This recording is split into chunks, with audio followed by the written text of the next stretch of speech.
All right, good morning, everybody.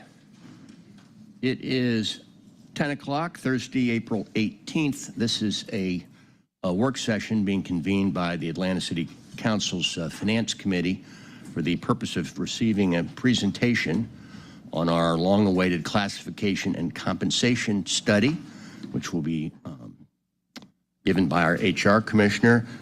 Doug Shipman has joined us. I'm Howard Shook, Chair of the committee. I know there are some colleagues who are here, and they'll be cycling in and out as their schedules permit. So, according to the run of show here, we're first going to hear from Ms. Benjamin, who's the Chief Operating Officer. Good morning. Good morning. It's a pleasure to speak with you, Councilmember Shook, President Shipman. I see council members coming in.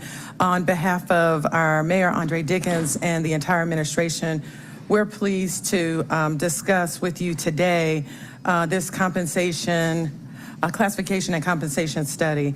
I first wanted to thank Commissioner Smith and Director Vincent. I think they're here, and their entire team. Back when Commissioner Smith was considering coming to join us on the team, this was the #1 issue we talked about in terms of being an employer of choice and having competitive benefits and compensation for our team. As you know, it's been over a decade since we've looked at classification and compensation for the city and improved our systems. I wanted to also thank Evergreen and Mercer Group for their diligence in providing best-in-class information so that we can make some informed decisions as we look at this complicated issues. The last group I wanted to make sure I highlighted was our city employees. They've been very engaged throughout this entire process. And in order to see what people are doing and what we want them to do and create job opportunities and ladders and abilities for people to move in our system and progress, we need the city employees to be engaged in this process.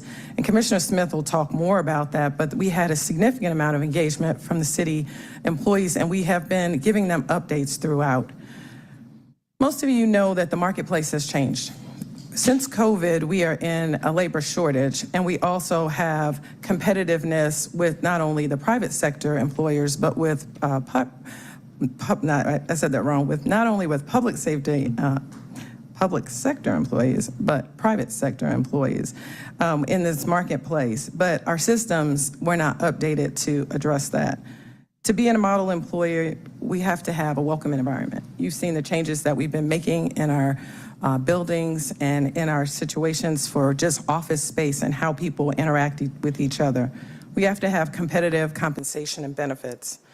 Lastly, when people work 25 or 30 years with us, we have to have retirement benefits that sustain them.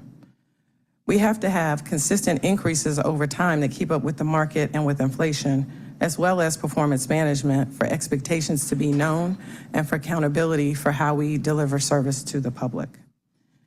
We want our starting salaries to be a living wage so that our employees can live comfortably and they can live in the city, and we have options for them in our city. We want to make sure that we make investments in our citizens as well as in our employees, because our employees are key to us developing great approaches, innovation, and being a best-in-class city. I hope you understand that we have put a lot of time and energy into doing this review, and we also invite continued dialogue around how do we make Atlanta a best-in-class city, and how do we support our employees, who are the ones that are on the front lines, making sure all of the work that we have to do gets done.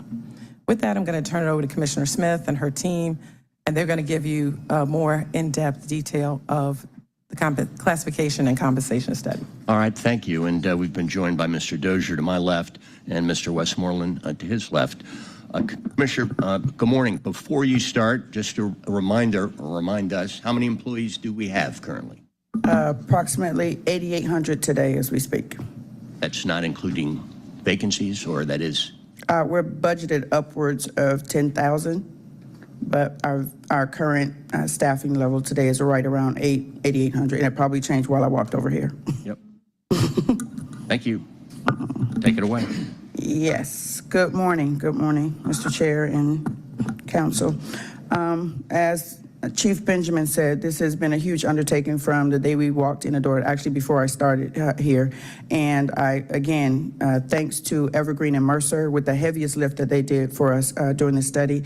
And Director Vincent, Merlandi Vincent is our Classification and Compensation Director, who has spent countless days and nights with Mercer, Evergreen, and all of our employees across the city.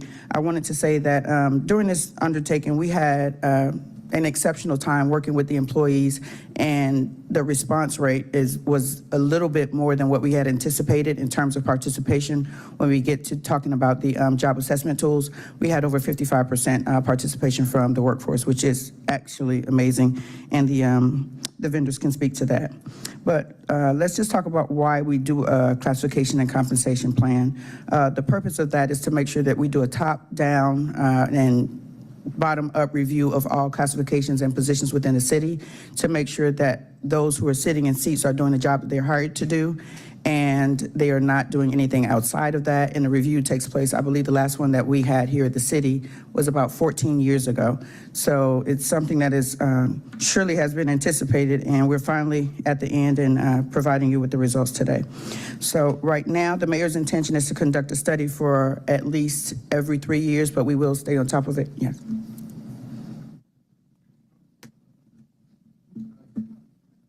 Oh, well, I can't do two of those things at one time, so you have to get somebody else to do that. Help. Yes. Okay. I'm like, what's going on? Thank you. It's not working? Okay. Well,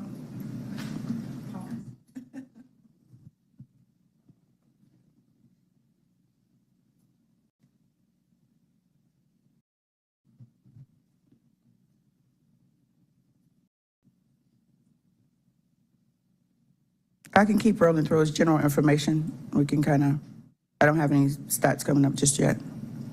Okay.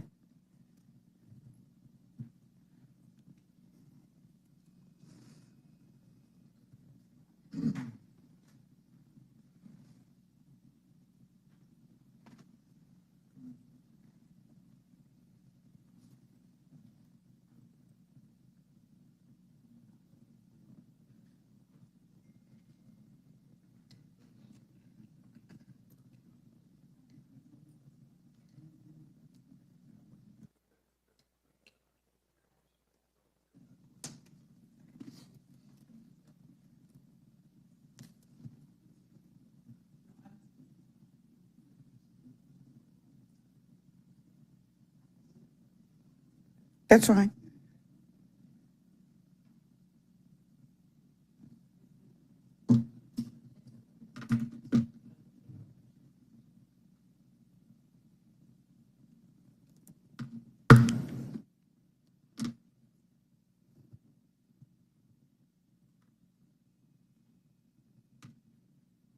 This is the test.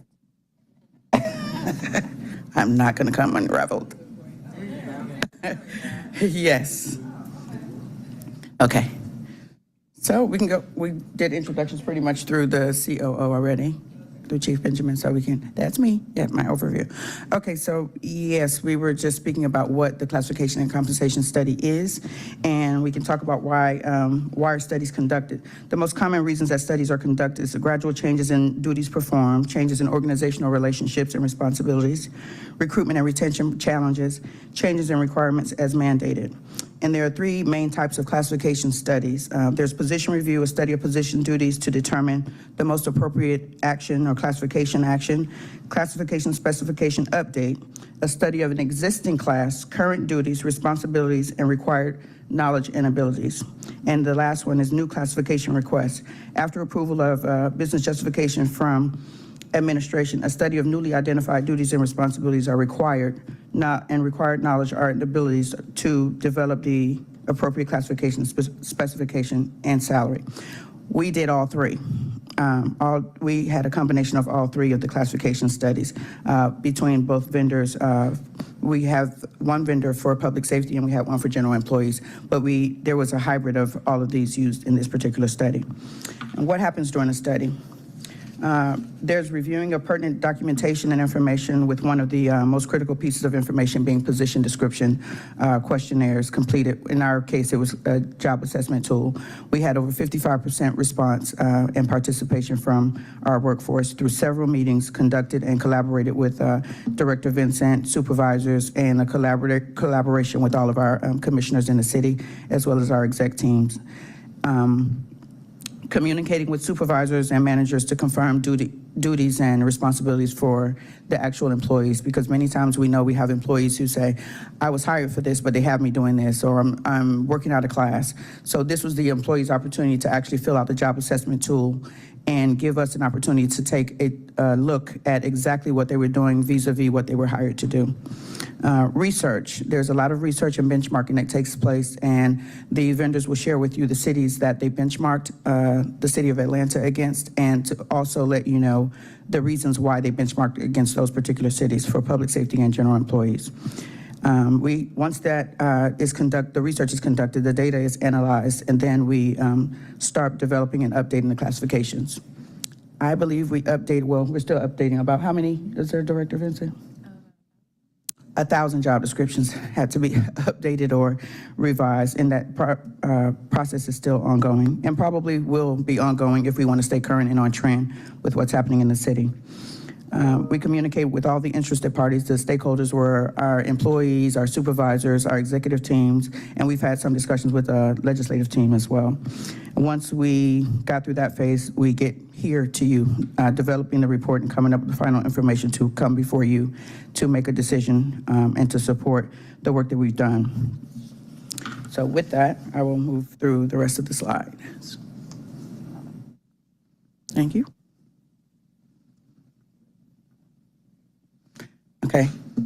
Here I was mentioning before we had a little technical difficulties that the mayor's intent is to continue with the trend of updating job descriptions and staying current with the workforce as far as classification and compensation evaluation. And I've been tasked with, on an annual basis, looking over the same information, having discussions with the vendors about where we are and where we remain in the marketplace as far as recruitment and retention and the jobs as we hire employees and retain them in the city. The changes can be rolled out in stages, so we have decided to operate it in a few different stages. If we count the ones from the beginning, it's probably 5, and we're at 3 now. But the rollout and the implementation will be phased in 2 and 3 years. We'll get to that at the end of the presentation. One of the other reasons why we actually conduct the study is for job satisfaction and morale. Employees want to know that you're actually looking at what they're doing, care about what they're doing, and checking on what they're doing. But most importantly, they want to get paid for what they're doing and want to know that they're being paid fairly. And that's the reason that we benchmark against comparable sized cities. And it boosts the city's reputation as a high quality employer. The mayor's goal has been, since I started and probably before I got here, is to become a model employer. We've been named best in class, and we've had a lot of accolades in the HR space, even BT before Darlisha, and since I've been here, and we want to continue that. And this is just one cog in that wheel where we continue to do that, making sure that we are actually evaluating our employee workforce. Which?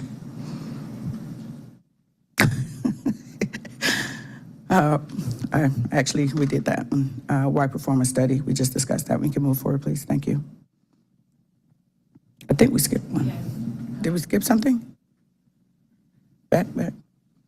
Yes. Evergreen. Tell you about Evergreen. Evergreen can come and tell you about Evergreen. Evergreen is our vendor working with Jeff Ling. I'm calling Green. Jeff Ling, who is the principal at Evergreen Solutions, and thank you for that, at Evergreen Solutions, and he will have a discussion with us about what we did for the general employees. Evergreen is a national public sector consulting company, and they've worked, as you can see, in several different states and with several local governments. We actually, when I came on board, we had to basically jumpstart this whole project again. I know before the mayor got here, they had been promised to the workforce for some time and to you all, but we actually had to rescope and reshape everything based on the request that you all had made to exec and the vision that the mayor had. So we were starting from scratch, and they have done an exceptional job along with Mercer in helping us move this along with Director Vincent. He actually said, Jeff said to me this morning that it was an enjoyable experience working with the city of Atlanta, which I think is a good thing. Next. Yeah. Okay.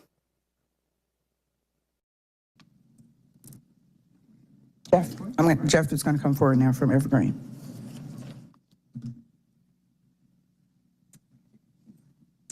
Good morning, Mr. Chairman, members of the council. My name is Jeff Lane, and I served as project principal in the City of Atlanta's project. I want to talk with you briefly about the process that we followed, some of the decisions that we made as we went through this process, some of the findings, and then talk to you a little bit about some of the recommendations that we made to the city. A process like this one involves a variety of phases, as Commissioner Smith mentioned. And the first phase was really to begin learning about the city, doing homework about your employees, the services that you offer, the history of your compensation classification system, and where you're going as an organization in the future. How can we best prepare you from a comp and class standpoint to meet the needs not only of this community, but of your organization? And so that first phase was really to learn that information about you. We went through an outreach phase, and I'll talk in a few moments in more details about each of these. During that outreach phase, we wanted to hear from employees. We wanted employees to tell us their perceptions, tell us what they do, why they came to work for the city, why they've remained with the city, what are things they feel like we should take a second look at as we go through this process together. Then we went through a structured market process. And again, I'll share a slide with you in a few moments that talks about that market approach, where we went out to other national level cities of similar prestige, capability, and resources as the City of Atlanta and looked at their pay practices. And then from that information, we drew conclusions or identified findings related to your market position vis-a-vis those peers. And then we moved into where should the city go in the future. So if we take a look at the next slide, the next slide breaks out each of these phases into a little bit more detail. I won't highlight each of the boxes or each of the components of information that's provided there, but we began this journey with the city in April of 2023. We went through that process of gathering information. We went through having a variety of on-site communications. There was a number of town hall meetings. The first town hall meeting occurred in that first component, that April to October component, and we began the process of interviewing your directors as well as your executive team to learn more about where they see the future of the city and their individual departments might be. We did conduct an assessment of current conditions. From April to June, we reviewed, as I mentioned in that homework, what is your current status? What is the city doing well? What could the city improve on? There were many initiatives that the city was engaged in from a human resource standpoint as well as in other departments to improve operational efficiency and effectiveness. We wanted to gauge that as part of that assessment of current conditions and then report on what are some of the areas that the city should be looking toward as they go through this compensation classification process.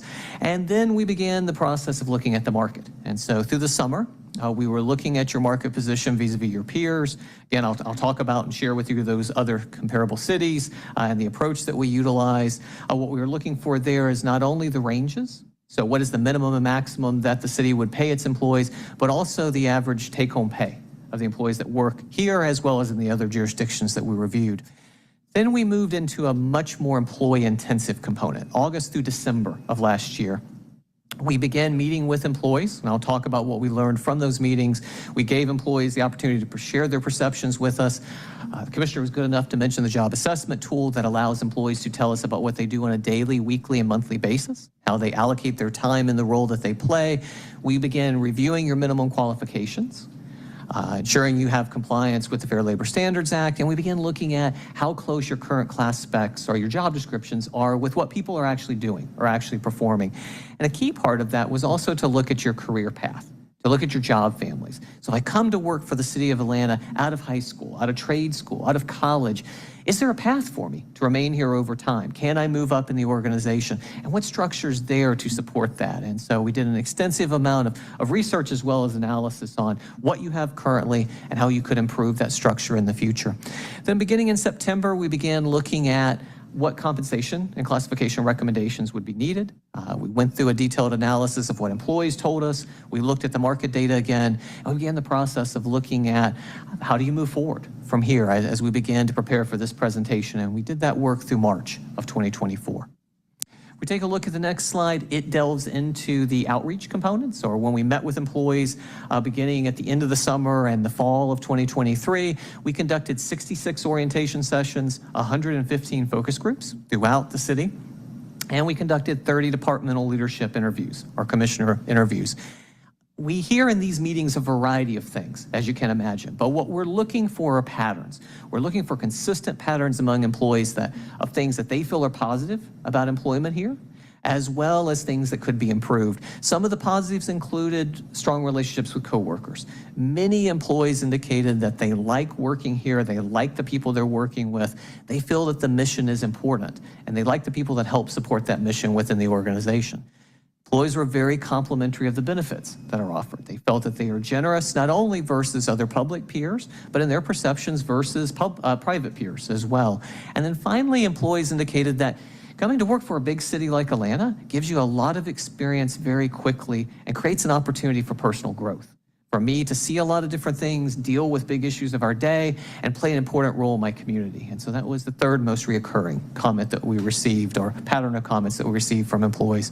As you can imagine, for areas of improvement, compensation was number one compared to the market. I've done this type of work 30 years. I can tell you that's always in the areas of improvement in most public entities. That was something that was of concern. We were going through, in 2023, still that inflationary period. We were going through a lot of changes within the marketplace. Again, as Commissioner Smith highlighted, a lot of changes occurring within the local labor market.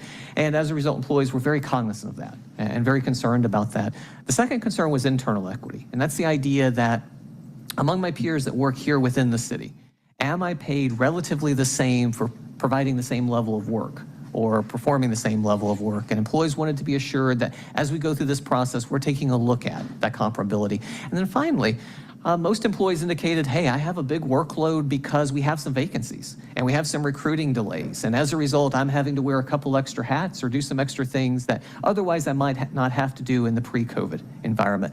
Some other things that were mentioned is employees wanted to make sure that we didn't just look locally. And so we typically in a city your size and our methodology, and I'll talk about that next, would not simply look locally, but employees wanted to be sure that we equated to the importance of Atlanta into our decisions that we made about who we recommended to be included in the salary survey. And also there was a lot of interest in ensuring that your world-class facilities were taken into account when we made those comparisons. So if we take a look at the next slide, the slide takes us into that market methodology that I mentioned. And so on the right-hand side, we have the entities that we compared you to. And you'll notice that it's a combination. So from a methodological standpoint, it is a combination of entities within your commuting distance. Entities that I would not have to relocate my family, I would not have to sell my home, I would not have to move to another part of the country to seek employment, combined with entities that would not be within that commuting distance. So it's a combination of those that would be within your commuting distance, as well as those that would be a national sample representative of similar size, complexity, as well as operational qualities to the city of Atlanta. So we have a variety of organizations. One of the questions that many times employees, as well as elected officials, ask us is, well, it costs a little bit more to live in some of these cities, as well as a little bit less than the city of Atlanta. How do you equate for that, or how do you account for that? So each of the out of your local market area peers are adjusted for cost of living. We utilize the same data that the federal government does, uses 88 goods and services to account for differences in costs so that we can put the dollars of these other entities into Atlanta dollars, if you will. Our primary focus initially was on the ranges. What do I start if I'm hired, and what do I max out at if I work for that entity through the course of my career?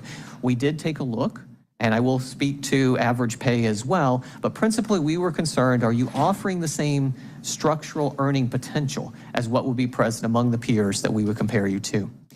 We take a look at the next slide. The next slide talks about what did we learn from that analysis and those comparisons. We did find that some positions' pay ranges, so again, that minimum and maximum within your structure, was found to fall below the market rate, meaning that I would make less at the start of my career and throughout my career than what I would make in some of the other jurisdictions. But we found in other cases that you were at market, and in some cases that you were slightly ahead of the ranges of what we found among the peers that we compared you to.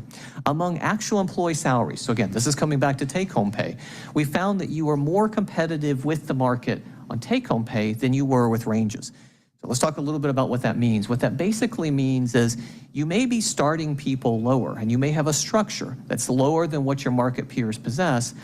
And as a result, you're having to be a little bit more aggressive in regards to base pay or moving people through that range in comparison to your peers because your system or your structure is out of sync with the market as a whole. So some of the recommendations that we were bringing back to you is that you adjust your general pay plan and your structure to take into account those differences that are present within the marketplace. And so adjustments and updates are recommended not only structurally in our recommendations, but also at the incumbent or the employee level to take into account those differences that we found. Take a look at next steps. We did find some areas where your classification structure or the assignment of work could be enhanced to increase that career path. Opportunities for advancement could be enhanced as well, and so we identified and provided that as part of the recommendations that we've given to the city. We did make recommendations on updating the pay plan structure and grade assignments, as I mentioned, aligning those assignments with the structure to ensure internal equity, again, that people performing similar work within the city are being compensated in a similar manner. And we did make recommendations on adjusting employee salaries where needed. And so not all employee salaries need to be adjusted based on the data that we observed empirically. Some classifications are at or above the market based on what we found. And as a result, no salaries were recommended for decreases. So only cases of no change or increase would come out of what we identified as part of our analysis. Take a look at the next slide. The next slide moves us into implementation and really what's for your consideration, what could be done based on those recommendations. And so we identified multiple periods for implementation beginning in fiscal year 25. The commitment is to positively impact all employees, and that has been a theme from the mayor's office as well as your leadership team throughout this process. More than $13.6 million would be invested in general employee and correction employee salaries over the course of the implementation period. So we've identified approximately 13.6 of salary investment that's needed. Obviously, the fully loaded benefits costs would add to this number. So these would be salary only dollar changes that we're recommending at this point in time. I appreciate the opportunity to present to you, and we'll look forward to your questions during Q&A. Thank you. All right, thank you. And we've been joined by Mr. Antonio Lewis.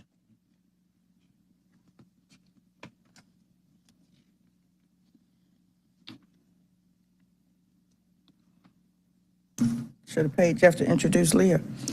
Okay. The next vendor we have coming before you today is Leah Santos. Leah Santos is joined by Gabe, one of her team members. Mercer is the vendor who is working with our public safety team and updating. I believe a few years ago they did a refresher for the city, so they were re-engaged to do a little bit more than a refresher this time, a deeper dive based on the requests and discussions that we had with leadership. So with that, I'll bring up Leah Santos from Mercer Group.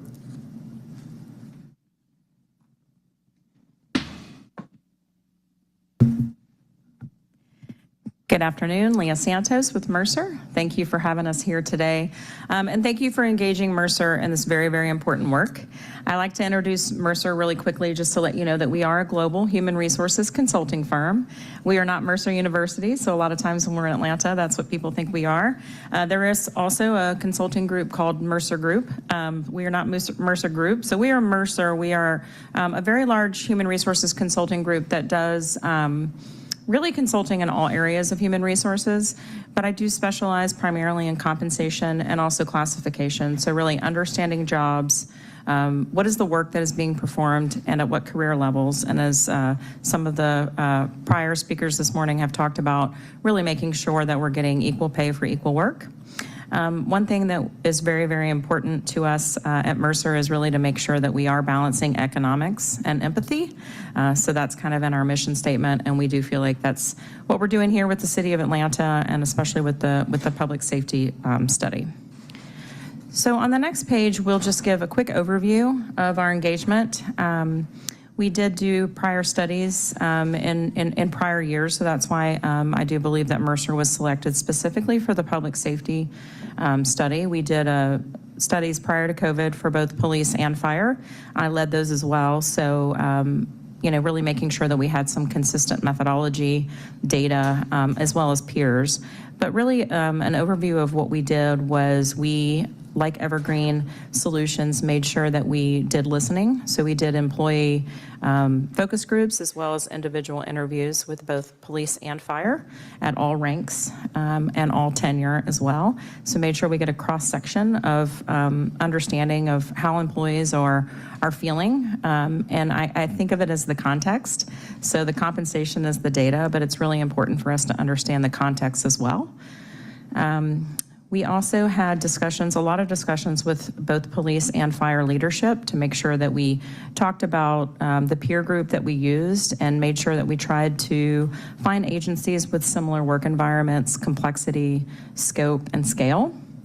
And we were focusing on base compensation. Ultimately, following all of those steps, we did recommend some go-forward pay structure design alternatives for the city to consider.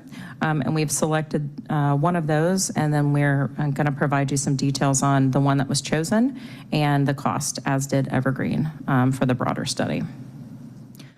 On the next page, I feel like Evergreen, thank you for such a great overview, because a lot of what was talked about earlier is also very similar in the study that we conducted. So we had 4 main phases. The first of which was that context that I mentioned, making sure that we understood the context around the employee experience, essentially, for police and fire. Then we moved into that detailed compensation market research, looking at different peer cities, counties, and states, and making sure that we found those that are as comparable to the city of Atlanta as possible, which is a hard thing to do, but we do our best. From that, we move into the pay plan analysis, which is looking at both the pay plan as well as employees being paid within the plan. And then the costing analysis is really taking the recommended and chosen approach to go forward with the pay plan recommendations and what that would actually cost if we put each employee in the new pay plan and brought them to the pay levels in which they should be. On the next page, we did want to just highlight a few things from the stakeholder feedback. I really did want to highlight that I feel like some of the things that we heard were very, very different from in prior studies, and I wanted to really give some accolades to the City of Atlanta for this. It was clear to me that the public safety team members have received many of the things in which they spoke about in the prior studies, and they do appreciate those things. Some of those being, improvements in cars, housing opportunities, the academy experience, et cetera. So I did want to just really provide some recognition for that. Instead of hearing about those things in terms of the context, some of the things we heard about were improving communication, specifically around the pension plan and also the employee value proposition. I think there's a lot of great things that are being offered here at the city, and I think we could kind of repackage it in a way where if we communicated it more clearly and more comprehensively to the employees, it would help their understanding of really that great employee experience that they're offered here. Also, in terms of base pay competitiveness, it is clear that, of course, the City of Atlanta Police and Fire, our premier agencies, require premier talent. Therefore, we do feel like we should have premium pay for these jobs. Career progression was something that was also mentioned, making sure that we are appropriately moving through the different tiers within a rank at an appropriate pace. Also, in terms of retention, of course, there is a deficit. We all know that this is a U.S. national challenge. So this is definitely putting constraints on both police and fire, as well as their living environment. So the families and the people that support them. And then finally, we did want to make sure that we recognize that this is these are the largest departments in the state in terms of volume and complexity. So we really need to recognize that in terms of the way that these employees are being rewarded. Okay. On the next 2 pages, we'll just provide an overview of the cities in which we looked at both police and fire, and then the positions that were within the study. So on the left-hand side of the page, I won't go through all of these, of course, but similar to the Evergreen Solutions peer group methodology as well, we really wanted to choose comparables that were similar in terms of scale, scope, complexity, volume. Also with these, it was very important for us, to the extent that we could, to keep consistency with the prior studies so that we could see how truly the year-over-year changes were occurring. So we did try to keep the peer cities as consistent with the prior studies as possible. We did vet these with both police and fire leaders, and we aligned with what we heard in the focus groups and the interviews. Originally, when we developed these peer groups in the prior studies, we focused on really detailed research criteria. Again, complexity, volume, severity of calls, influx of populations, crime rate. There's a lot of things that go into what we look at in terms of the makeup of the peer group. Our ultimate goal is to develop a peer group of agencies where you actually recruit from and lose talent to. So similar to the Evergreen peer cities, there will be some that are larger than us, there will be some that are smaller than us, and there will be a lot that are very close in proximity to us, because those are the ones where we might potentially recruit from or lose people to. And then on the right-hand side of the page for police, this shows all of the positions that we included. We included all of the positions this year for both police and fire. I think we can go more quickly through the fire page because it's very similar, but you will see that the peer agencies that we used in police and fire are similar, but they are not the same.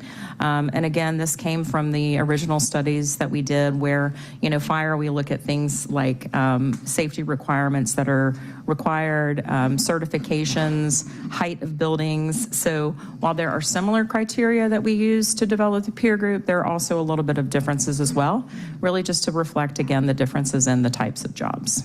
So on the left-hand side, you'll see the peer cities that we used, and on the right-hand side, you'll see that, again, we included all of the positions for fire.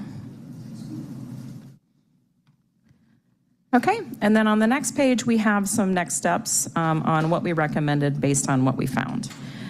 We are recommending an update to the pay plan to be more competitive with market rates. So that's one thing, just making sure that we align it with market.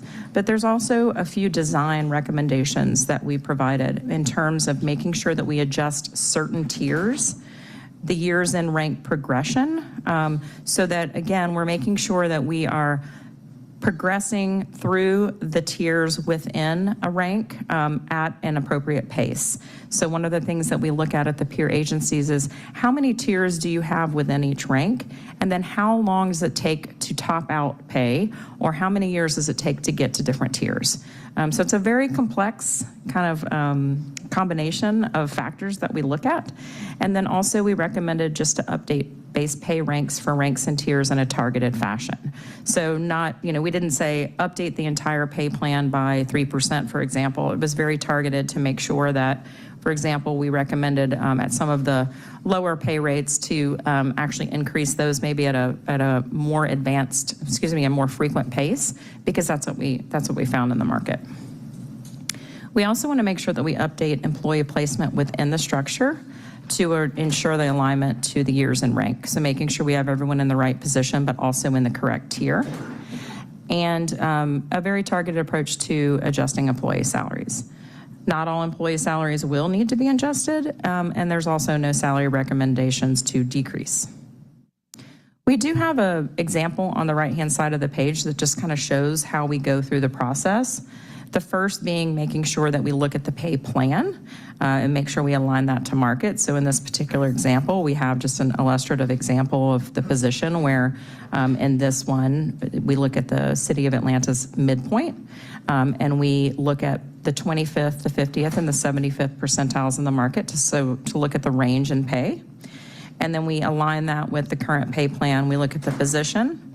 We look at the number of tiers and make sure that's right. And then again, we look at the number of years it takes to get to different tiers to make sure that you're advancing through that at a good pace. within a position that has 5 tiers, for example, we would target the middle of that pay plan, so tier 3 in this example, to the middle of the market as well. So making sure that in the middle of your progression in this particular rank, that you are able to get to market in that middle tier, by that middle tier. And then finally, we look very specifically at each employee. Where is each employee's pay compared to their tier within their position based on their number of years of service? On the next page, we just wanted to call out that we did have a meeting with the mayor to discuss our findings, and also with the City of Atlanta leadership, and we provided some options for consideration. And ultimately, the decision was to utilize for both fire and police a 2-year implementation plan to align the police and the fire pay plan, as well as employee pay, to market. And then finally, on the last page, we have the cost of what the recommendations would be to implement. So specifically for fire, it's about $4 million, and then for police, it's almost $9.5 million. Of course, those numbers are quite different because the number of employees and the different departments and things of that nature. So, but ultimately, if we were to implement all of the pay plan recommendations and get all of the employees to where they should be within this 2-year implementation plan, this would be the overall cost. All right, I think I'm passing it over to Commissioner for the next steps. Yes. Or Merlandi. Okay. Bring forward. Okay. Okay. Thank you, Ms. Santos. The Chief of Staff is going to come forward and give you a wrap-up, basically on the mayor's investments and how we would proceed with the next steps moving forward.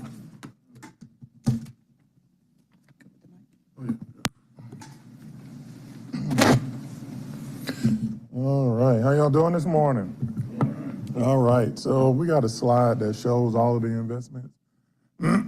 So here, I'll be pretty brief, but I wanted to just kind of reiterate a few things related to the mayor's investment. So you heard about the 2-year implementation for fire and police. That was a specific ask from our partners, our labor union representatives and our staff and employees, because that was very important to them.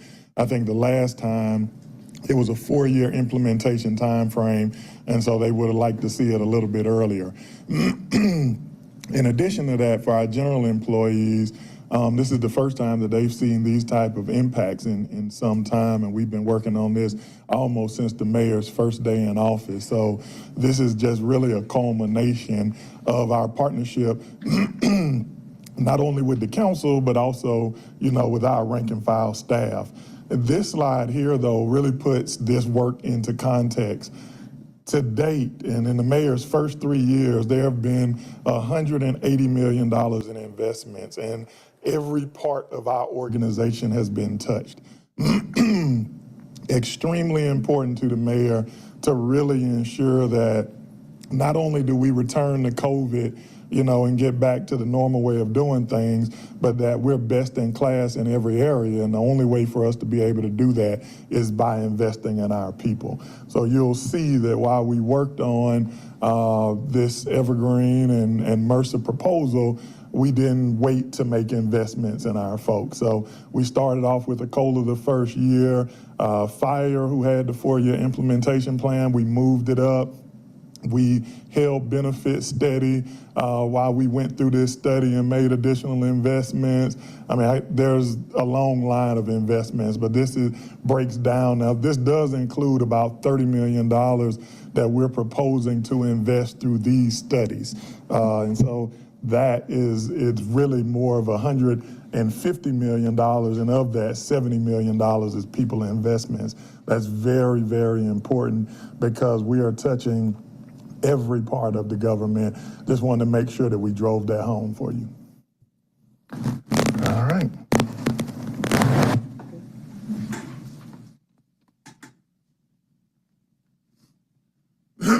We've been joined by Mr. Byron Amos. Okay, that would conclude our presentation to you today, and we are open now for any questions that you may have. Thank you, Mr. Chair, and thank you, Commissioner, and thank you, Chief of Staff Donald and the rest of the executive team. I really appreciate y'all putting this together. I know it's taken some time. I feel like every budget cycle we've had the last 3 years, this product has been something that's come up as a way to look toward the future as far as how do we retain and attract city employees. So I really appreciate the work that was done with the consultant team to make sure that this got done and the time in which it got done. My main question is something that is around something that was said earlier around how, at least based on what we found in the study, the City of Atlanta is already paying at or above market for several of our city positions. Yes. But I also recognize that we're still having some challenges when it comes to retention recruitment, even if we're paying at or above market rate for several of our positions. I know municipalities across the region are also struggling when it comes to hiring and retaining city employees. And so I recognize that there's still some next steps tied to the study that was done in terms of making changes to classification. I'm concerned whether or not it's enough to get us over the hump in terms of retention and attraction. And one of the things that I've thought about is if there are opportunities to leverage city-aligned resources to support city employees to make sure that they have an opportunity to continue to want to be with the City of Atlanta. And I think about our efforts to build affordable housing across the city. And I wonder, and just I guess a quick point of clarification, do we know what the median city employee salary is offhand? I do not have that in front of me right now, but I can certainly get it back to you. Okay, and if you don't have that offhand, that's fine. But I know at the current AMI levels for one person household, 100% AMI is roughly $71,000 a year. And with the examples that were shared, we're using that 65,000 sort of midpoint for the market. I imagine many of our city employees make below that, probably closer to that 80% AMI or below. We're about to build 600 affordable units in a city-owned building at 2 Peachtree Street. Yes. We have Invest Atlanta funded properties across the city that have requirements for 15-20% of units to be at 80% or below. We have a project that hopefully will be breaking ground at some point in the next year across the street from City Hall at Trinity Flats at 104 Trinity Avenue. And so my question is there an opportunity to lean on these housing projects as a way to bring city employees into the fold so that even if we as a city can't explicitly give additional bonuses or raises based on our budget, we still have an opportunity to offset some of their day-to-day costs so that that individual employee doesn't feel the cost of living challenges in the city the way that the city might not directly be able to pay. And I recognize there's some fair housing considerations and we can't discriminate and things like that, but we can market directly to those employees as a way to ensure that they have an opportunity to get into those units. I know there's a proposal that we're working through, or that Invest Atlanta is working through for a teacher village right in the downtown at 98 Cone, and it has those same challenges, but the idea is to market to that specific population and give, whether it's first right of refusal or those sorts of things, to ensure that those people have an affordable housing opportunity in the city. So I just was curious of your department, or if you've been working with the administration to think through that as an opportunity to. I can say yes about 5 times to everything that you said, because the mayor has been very intentional about that space. We're not just looking at pay and compensation for the employees, but the whole picture of what it takes to live and work in the city of Atlanta. There are several initiatives, and most recently, and I can ask either one of the chiefs from the mayor's office if they want to chime in regarding the housing concept, because that has been right at the forefront of the discussions, making sure that we give opportunities for affordable housing to employees, as well as a consideration for childcare in the future, some type of programming or stipend. But we, just from an HR space, it's also important to note that it's not just pay that employees, that they're looking for. People leave jobs because of people and because of pay.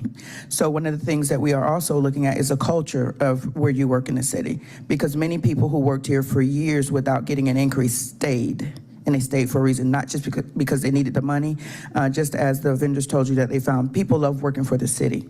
So as much as we can, and as much as we take the opportunity to enhance that by providing housing and childcare, now we have tuition reimbursement. We had ATC here the other day providing, licensure and things like that for employees, but upward mobility.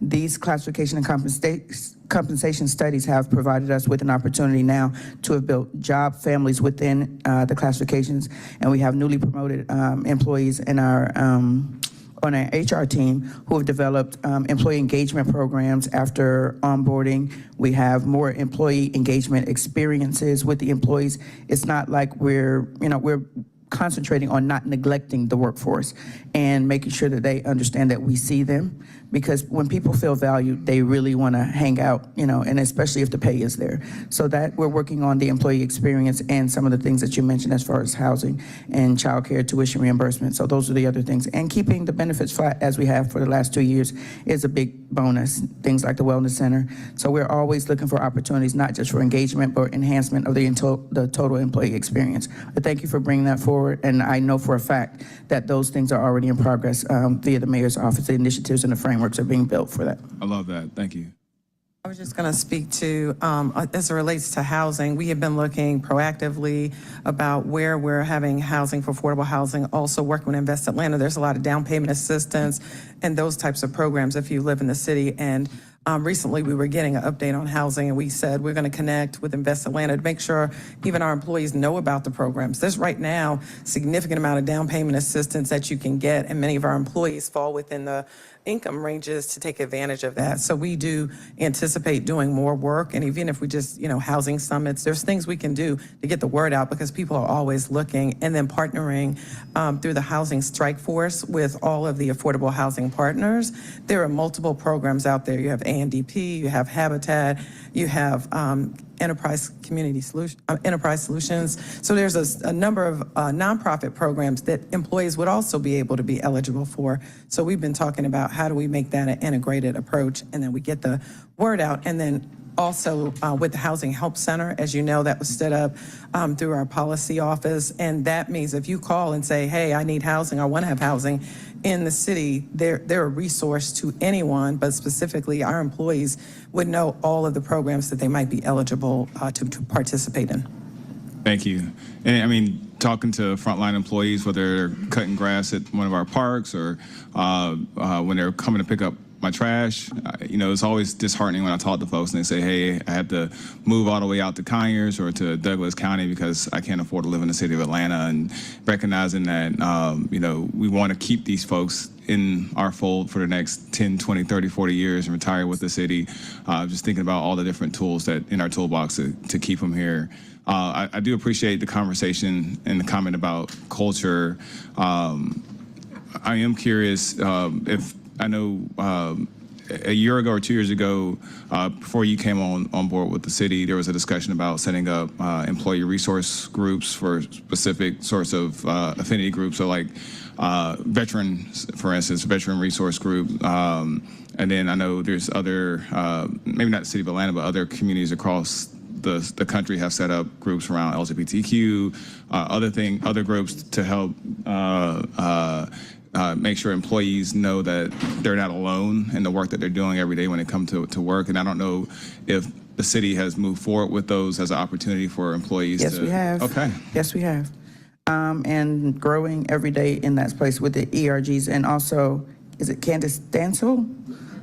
Yes, Ms. Stansel is doing some extensive work in that area in collaboration with our department, but standalone with her shop as well, like extensive work. And we've had, I don't know if you've seen a few of the engagement programs that she's had in the recent past. So absolutely. All right. Thank you. And if there are any recommendations from the council regarding any feedback that you're getting, we're always open to hear and start something else. Thank you so much. In that space. Mr. Chair, I yield. All right, thank you. Ms. Bakhtiari has joined us on the far left. President Shipman, were you ready with your questions? Here, I thought you hadn't come to work today.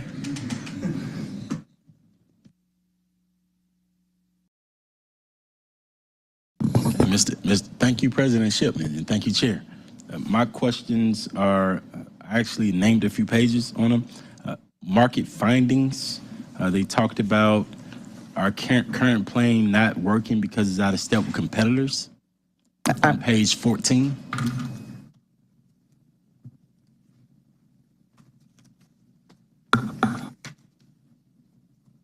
And so is this,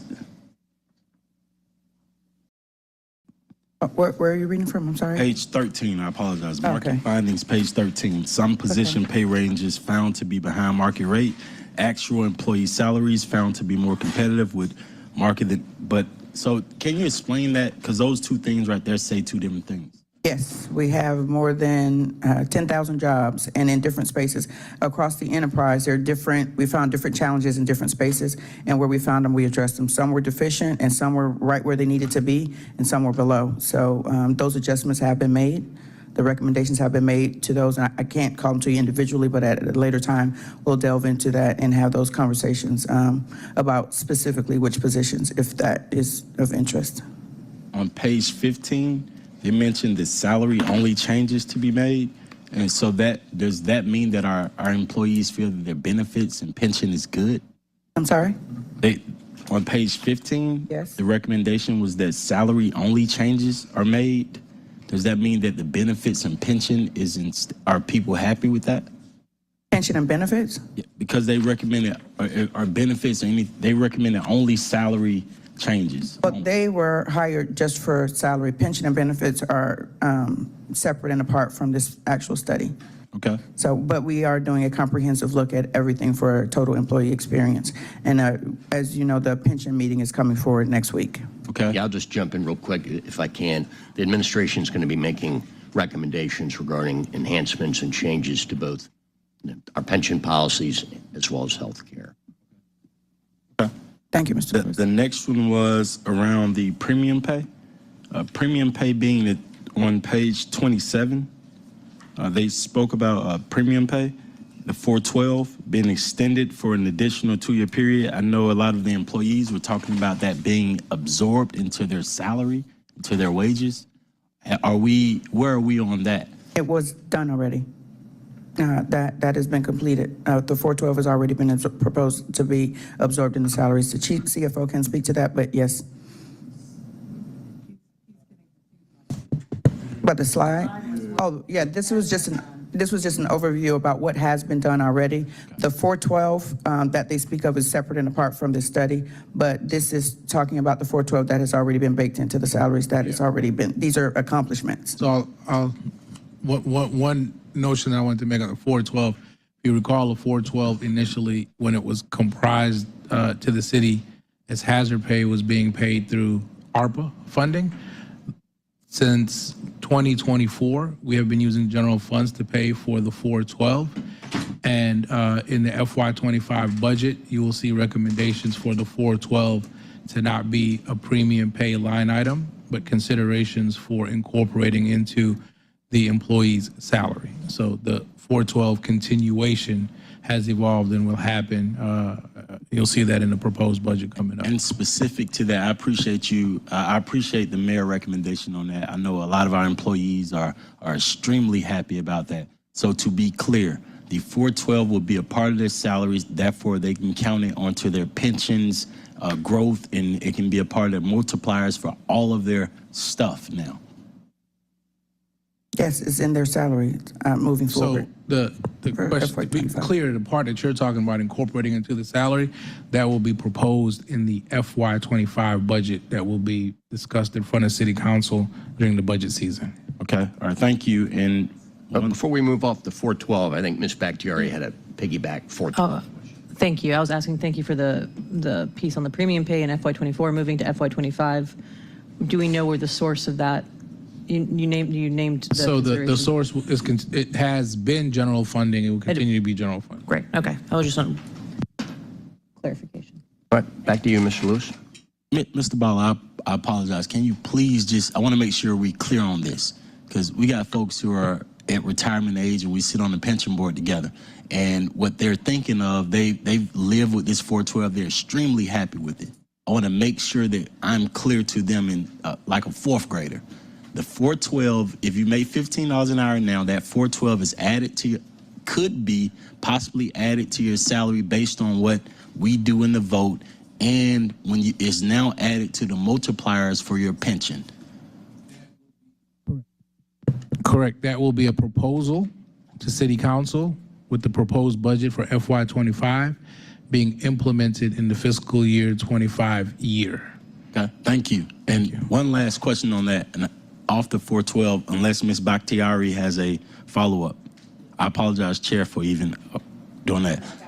Okay, one last question on that I had was around pay and wage scale with automatic grades. We see the tiers. I know the systems that they showed us were tiers, but I was able to look at a union contract for someone who works for the union, because they have a union inside the union, and they have tiers with grades. So are we looking at adding tiers with grades? Because the entire pay structure has changed for both police and fire. And they include grade changes.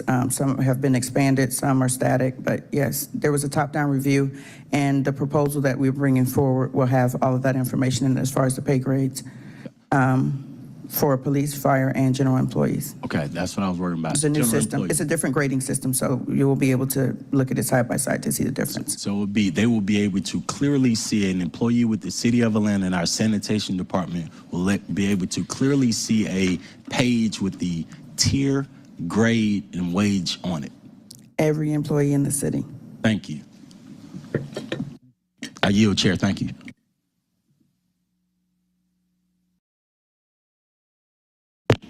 Thank you all for presenting and for the comprehensive nature of the study. A few different questions.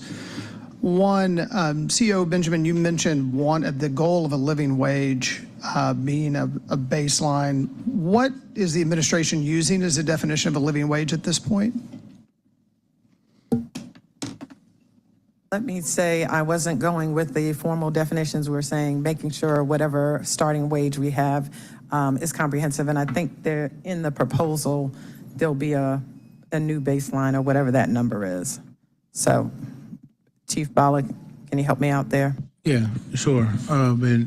So the proposal will align so that the base minimum pay for a full-time employee will be increased from, I think currently it's legislatively 15 up to 17 and 50, 17.50 an hour. 17.50 an hour. Yes.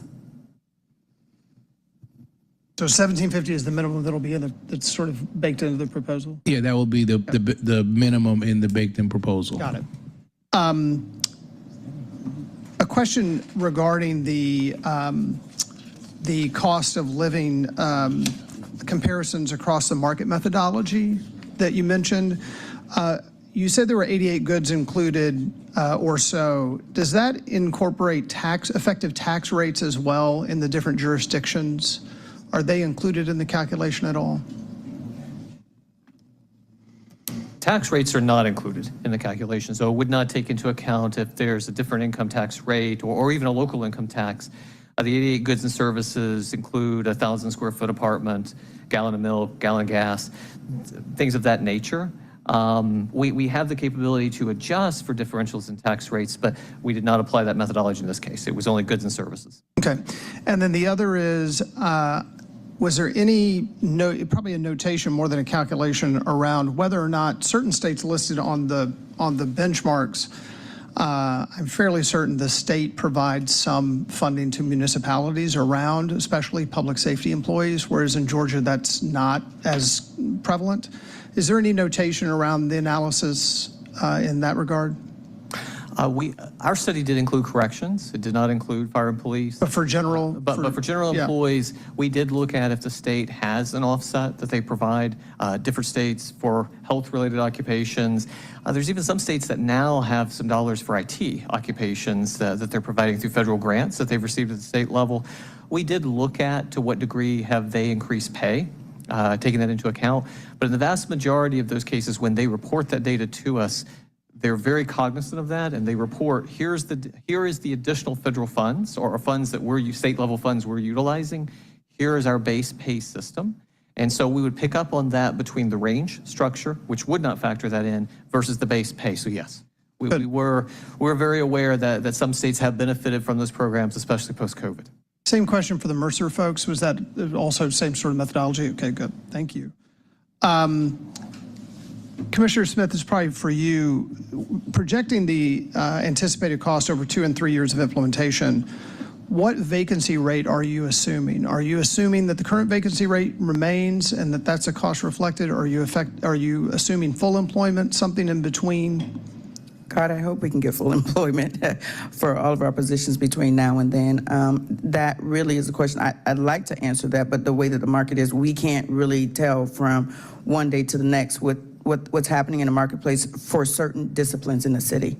And that fluctuates, especially in our IT space, of course, in our public safety space, and a lot of challenges in the DOT space where we have program management type positions that require specialized skills.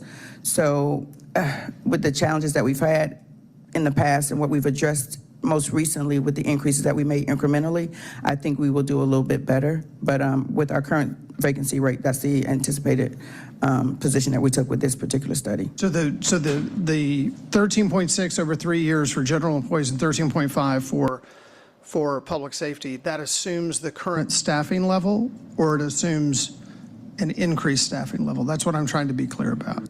An increase. So I believe there was different methodology. I know police and fire, it was the current staffing level. In general, current, yes. It might have been current as well. Yes. So, yeah.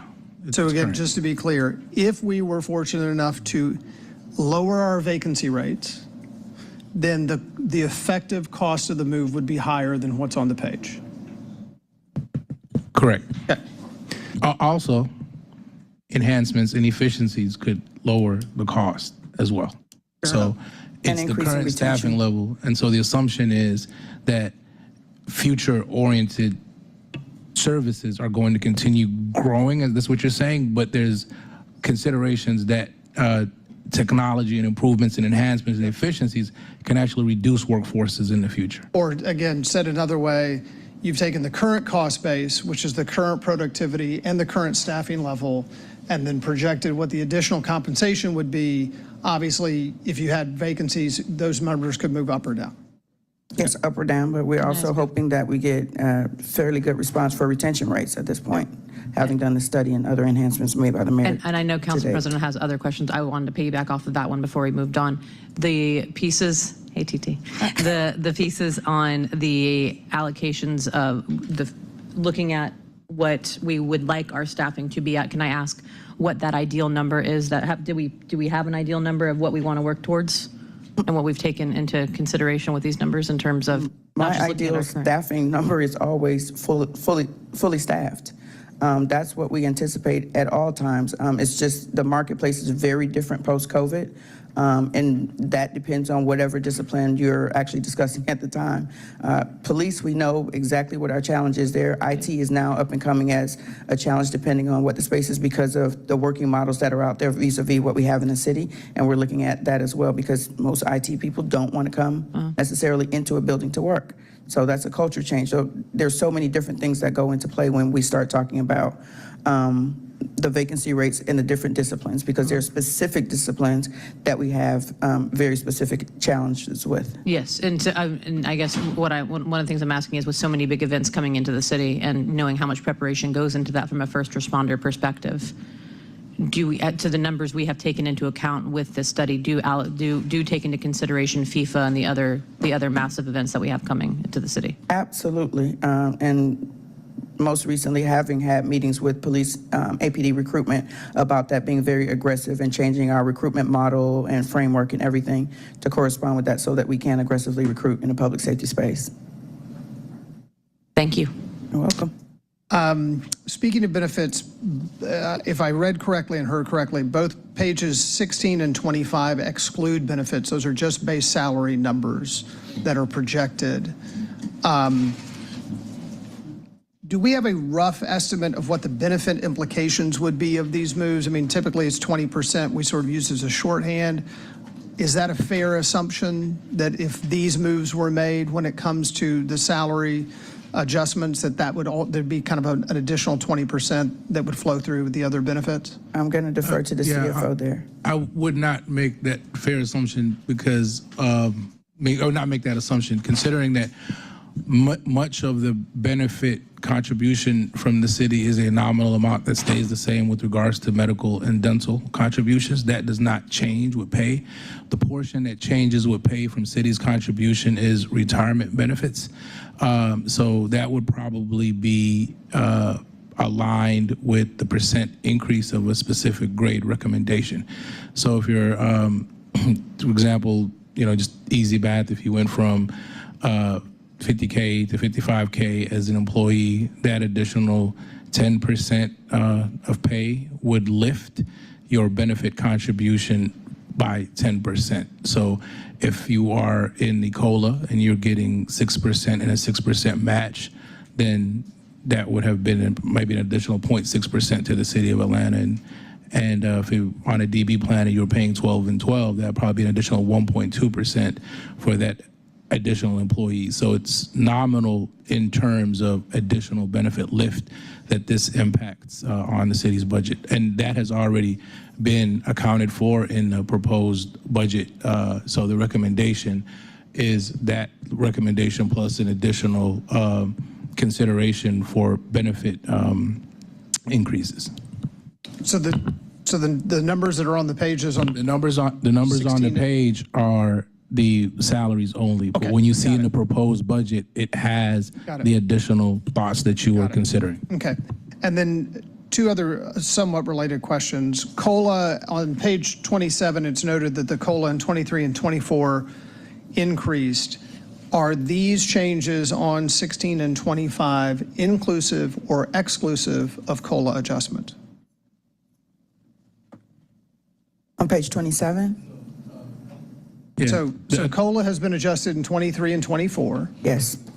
These are estimates of changes to the salaries in 25, 26, and 27 in some cases. Correct. So is this inclusive or exclusive of COLA move? Exclusive of the COLA. So the methodology that was ran was reran a couple times every time we did a COLA increase to align and make sure that the compensation recommendations reflected the latest and greatest numbers that we had. So some of the work that Merlandi and the team did and it did a lot of work, is that we keep on changing the baseline over and over again, and they have to rerun the models over and over again, because we were continuing to make enhancements and continuing to make recommendations on employees. And so every time we do it, they have to go back to the beginning and start the work over again. So this is the latest and greatest. Okay. And then related and extending on Councilmember Lewis's and Councilmember Bakhtiari's questions, can we as council expect 3 line items in the FY25 budget? 1, salary adjustment as outlined here. 2, a potential COLA adjustment or not, but separate line item. And 3, separate line item for making the premium pay inclusive in the salaries. Are those 3 separate categories? I'm just trying to set everybody's expectations that there are 3 different potential moves happening here, or not. I just want to be clear. No, there are 3 separate potential moves. I don't know if you'll see them in specific line items, but those 3 considerations are in the budget. And when we're going through the budget proposal, we will highlight where that funding is allocated in the budget. Okay. That's all I have. Thank you, Mr. Chair. Thank you all. Thank you. I just wanted a quick statement, Mr. Bala and Commissioner Smith and Chief of Staff Donald. I feel like you all were listening last year and listening to the employees who've been coming in, and I truly appreciate what you've submitted to us. I appreciate the work that you've done on this because what I'm hearing from the working person here in the city is they want to see it clearly defined how they grow. They don't want another job after they come here. And so this, I think, would get us right. And I appreciate y'all for doing this work. Thank you. Yes, very quickly, as a former city employee, let me say thank you.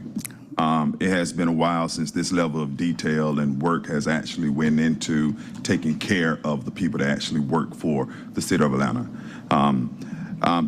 It'll be hard now for you to answer this question, so just let's pick a day, with tomorrow being the end of the week, April 19th.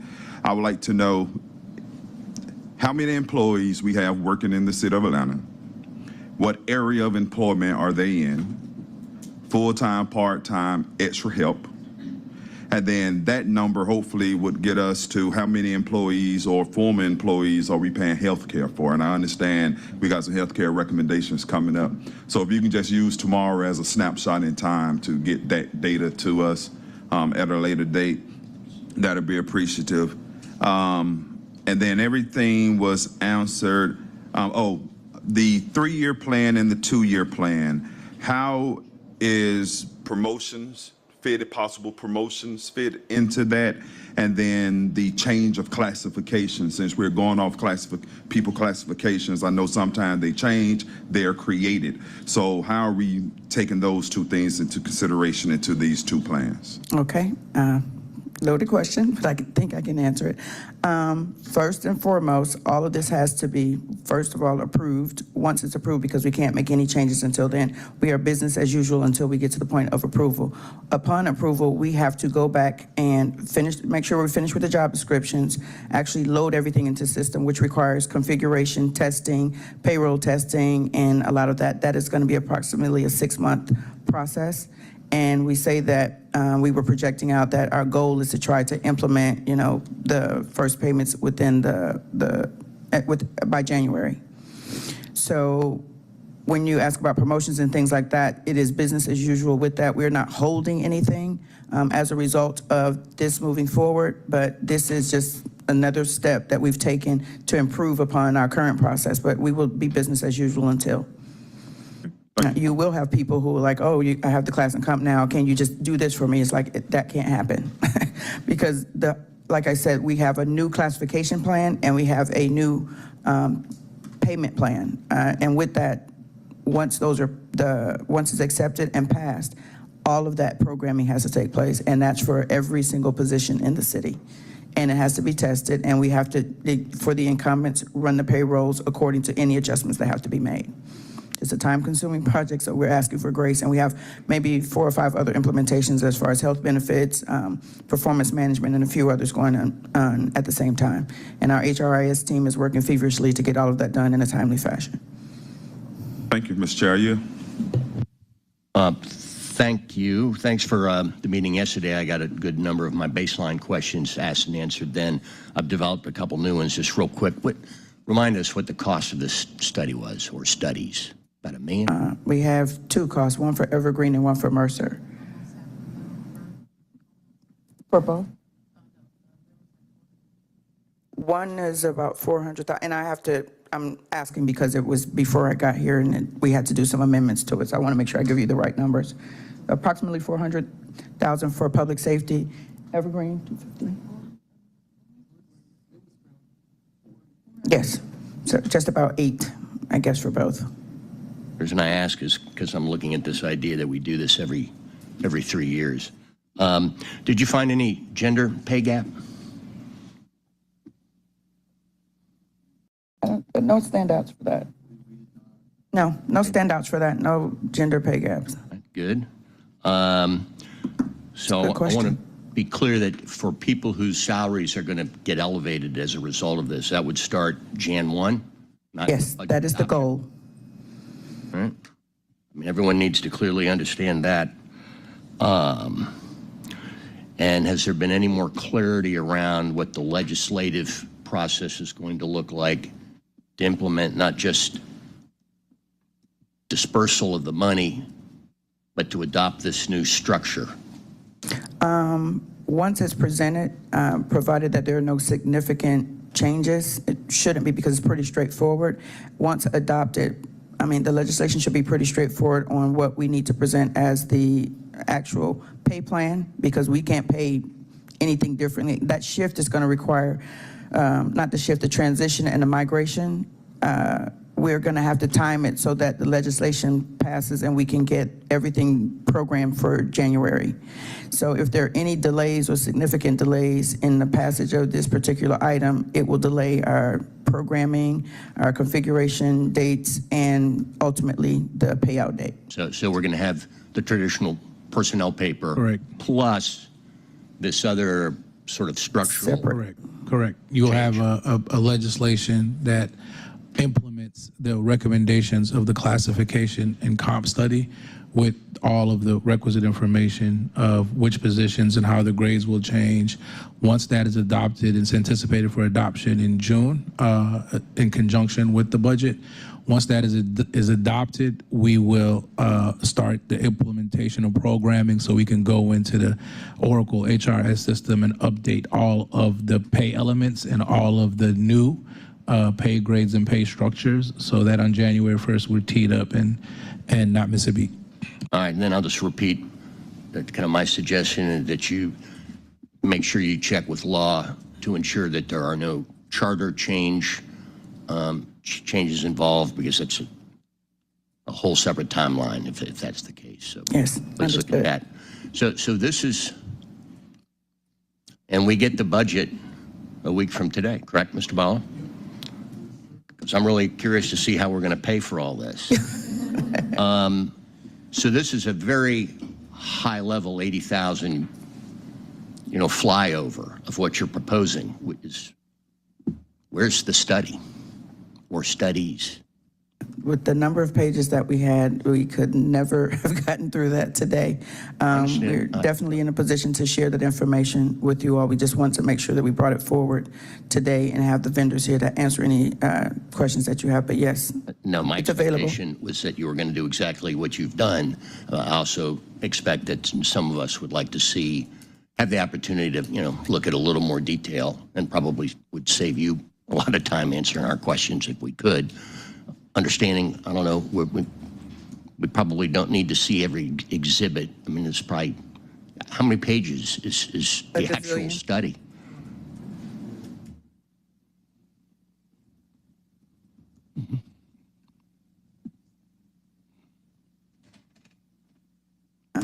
Just got a reminder from the chief that we also had a conversation with our labor partners on yesterday, making sure that we shared detailed information with them. So we were meeting with you. We met with them yesterday. We did an overview with you yesterday as well. And we're going to do a deeper dive to make sure that they're clear about exactly what you're asking about.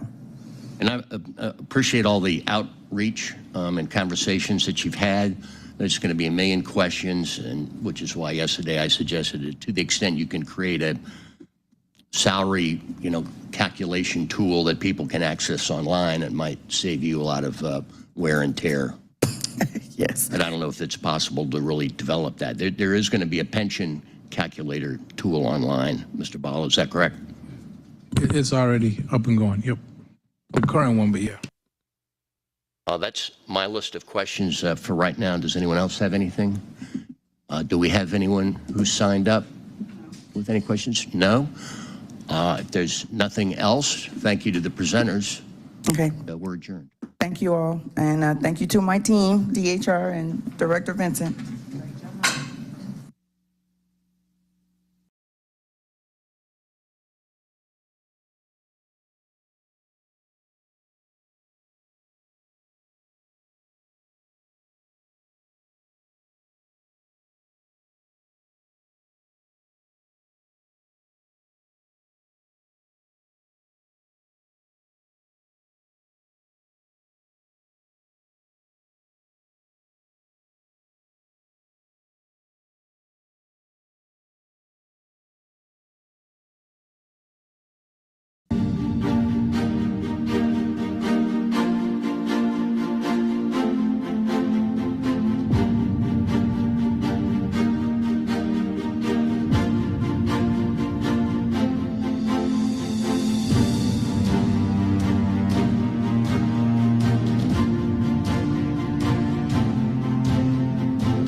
Andre Dickens, and you're watching ATL 26.